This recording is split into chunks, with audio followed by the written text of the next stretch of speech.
1,200 kilometers in 2.5 days. 3 off-road mountain passes, 2 GSs, and 1 JCB excavator. This is Send It to Sedges.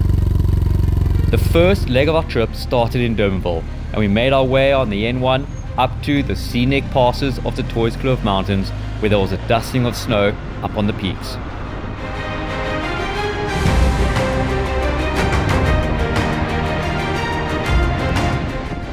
After that, we approached the long, flat roads of the Karoo.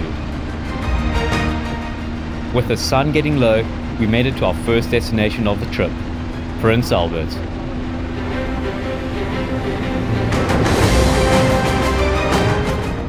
We checked into our Airbnb and made sure that the essentials had survived the trip.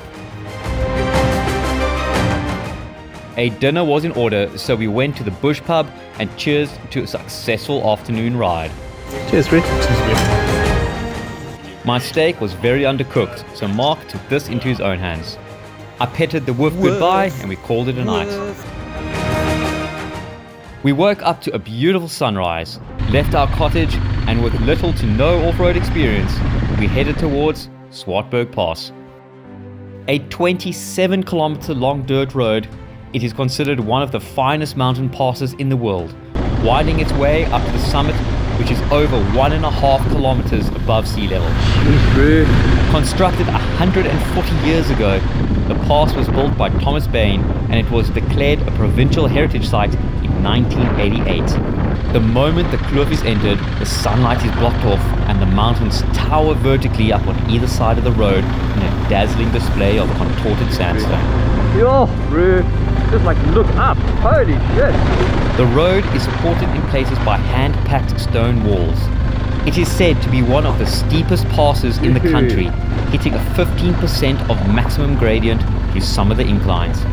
We did manage to find a river crossing.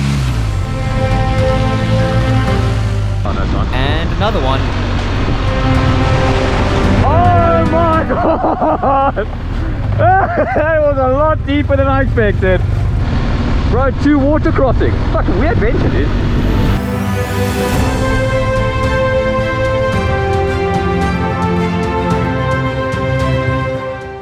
As we approach the steep hairpin bends, the winding roads cause some hassles with our intercom system. Can you still hear me? Mark? These turns were incredibly steep and quite challenging, as you had to maintain your momentum on loose gravel while trying not to fall off the side. I'm gonna maintain this momentum. I'm trying to get some GoPro shots of it as I'm going, but it's like, oh my god, are you looking in front of me as well?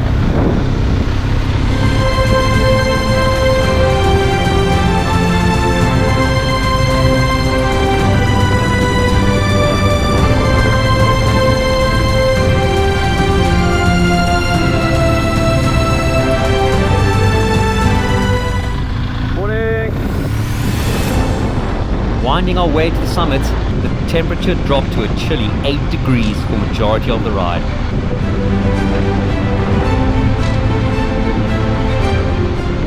We found the famous signboard and started our descent on a very windy and cold mountainside in the shadows. As we crossed back onto tar, we saw a signboard for a place called Kobus se Gat. And we stopped for some of their world-renowned roostercooks. We saw some dark clouds in the distance, so we got back on the road to try and outride the rain. On the way to Oudtshoorn, we found some nice twisties and then the straightest road we've ever seen. Our next challenge was Montagu Pass, which was the first road between George and Oudtshoorn, built in 1848. It's the oldest unaltered pass in South Africa, and when we arrived, it was moist. At over 17 kilometers long, this is going to be a wettie. Completely unprepared for rain, we had no idea what lay ahead.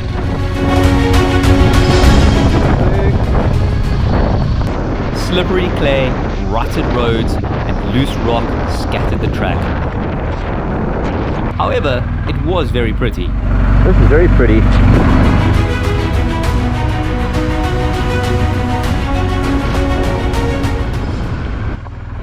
this is fucking GSing for sure.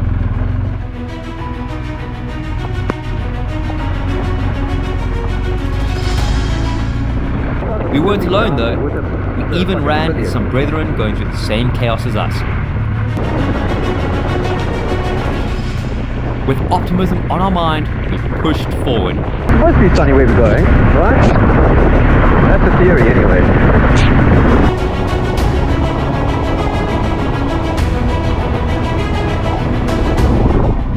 What are we doing all this?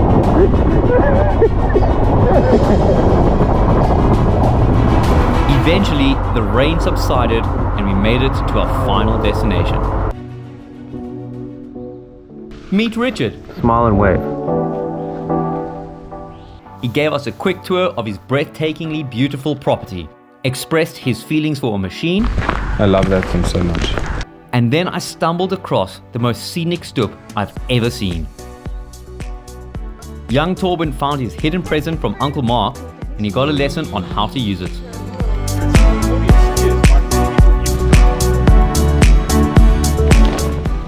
It was a cold evening, so we got a fire going, and after a couple branas, the boys needed a toy of their own to play with.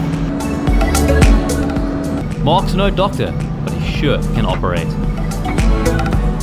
The next morning, I replaced Mark with a younger, more capable rider, and we started our ascent out of Richard's farm. It had rained the previous day and throughout the night, so we were on a mix of loose gravel, ruts, puddles, slippery clay, and sand. And then we hit it. A hill that had claimed Mark's bike the previous day stood between us and adventure riding glory. Wait. Pause the video. The camera doesn't quite do the steepness and poor conditions of this hill justice. To illustrate just how thick and muddy the clay was, here are my boots. Wow.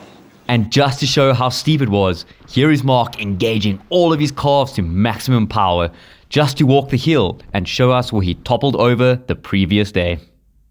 Okay. Back to the most intense hill climb we've ever done. Quick tip, watch my handlebars to see just how much I'm fighting for my life.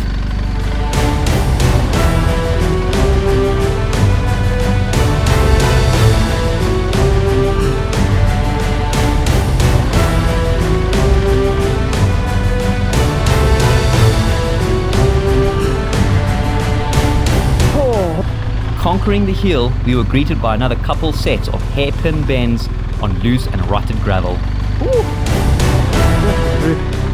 As we peaked, the warm sun greeted us and we made our way through the farmlands and onto our next segment of the journey as I sang to celebrate our victory. Together we made it, even though we had our back up against the wall. Yes. Whew. Oh my god. Holy shit, what? That's hairy, bro. I don't care what anyone says. Well, fucking well done. Getting up there. Yes. My thighs started burning because I was trying to put so much weight on the outside while turning in, so I fucking...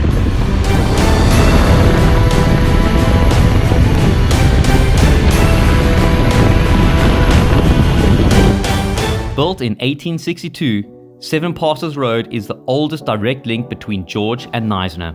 Crossing 10 gorges and 7 rivers, it is 75 kilometers of pure bliss and meandering gravel. Oh, bro, this is pretty. This road isn't really technical or challenging, it's just pure fun.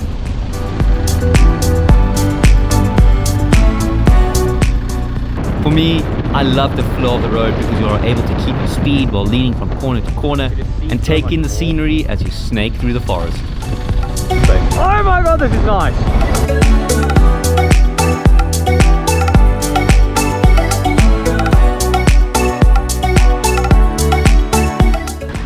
And that's that. Our adventure comes to an end. We hopped onto the N2 and headed back home. We hope you enjoyed the journey just as much as us. Now go out and explore.